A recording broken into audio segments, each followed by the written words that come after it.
It was harvest time in Israel, and a palpable sense of anxiety was in the air. At any moment, the wary farmers might lift their eyes to see a tidal wave of Midianite soldiers pouring down from the hills like a flash flood from a broken dam. The Bible describes the Midianites as a nation of grasshoppers.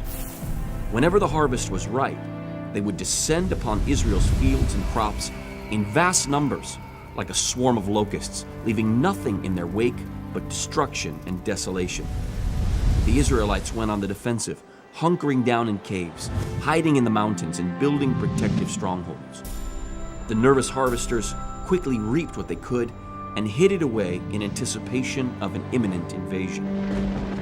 God had a plan to deliver Israel from the hand of Midian, and he had chosen just the man for the job. But God's choice seemed highly unlikely.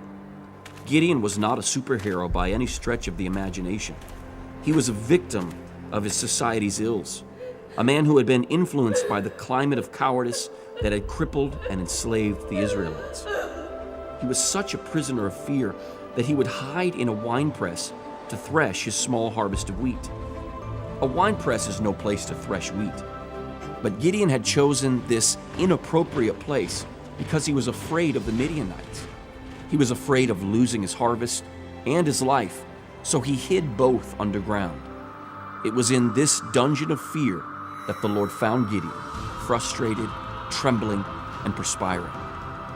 And the angel of the Lord appeared to him and said to him, "The Lord is with you, you mighty man of fearless courage."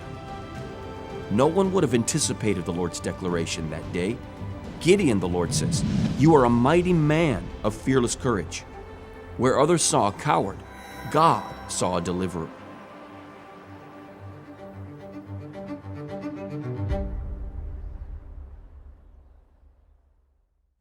You know, what's amazing to me about this story is that when God encountered Gideon, Gideon was in his most shameful condition, laughable actually. Have you ever been caught in a moment of weakness when you felt and looked absolutely ridiculous? Well, my friend, that's exactly what happened to Gideon. God caught him in his most ridiculous moment, trembling like a coward, hiding in fear.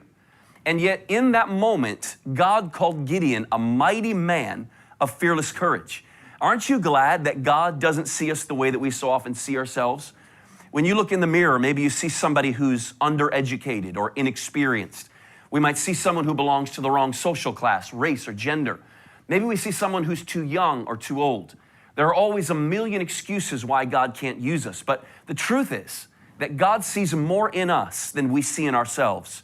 And all of the shortcomings that bother us so much, they just don't intimidate him at all.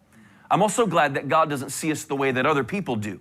You know, many times when God begins to lift us up, or we begin to break out of the box that we're in, we're surprised to discover that people aren't as happy for us as we thought they would be. We thought they were going to applaud and cheer. And then we discover that often our greatest opponents are our close friends, fellow church members, even family members. In fact, it's interesting to note that the Midianites were actually the cousins of the Israelites. They were family members, if you will.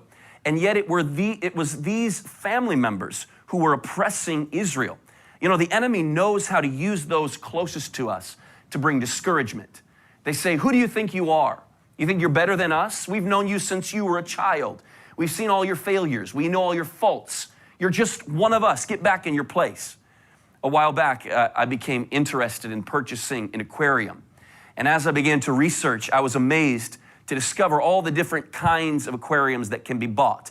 There are large ones, there's small ones, there's freshwater and saltwater aquariums. There's aquariums for fish, aquariums for corals, aquariums for reptiles and invertebrates and all different things. But what really fascinated me was the aquarium for crabs. And I discovered that these particular crab aquariums had no lids on top. And I was amused when I discovered why. Apparently, when you have an aquarium for crabs, you don't need to have a cover on the top, because if one of the crabs tries to climb out, the other ones will reach up and pull him back down again.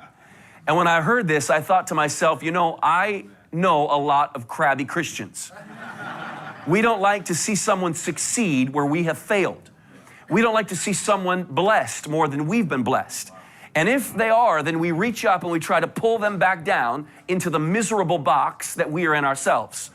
But the wonderful reality is that God doesn't see us the way that other people do. Let's go back to the story of Gideon for a moment.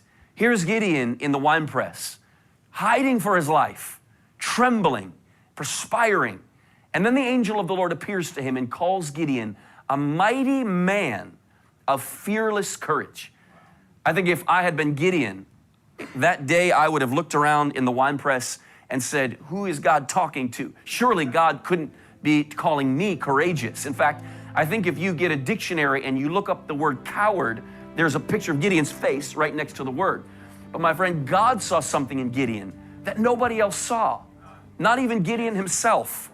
How comforting it is to know that God's ways are not our ways and His thoughts are not our thoughts. Oh, my friend, when you understand what God sees when He looks at you, it will change your life.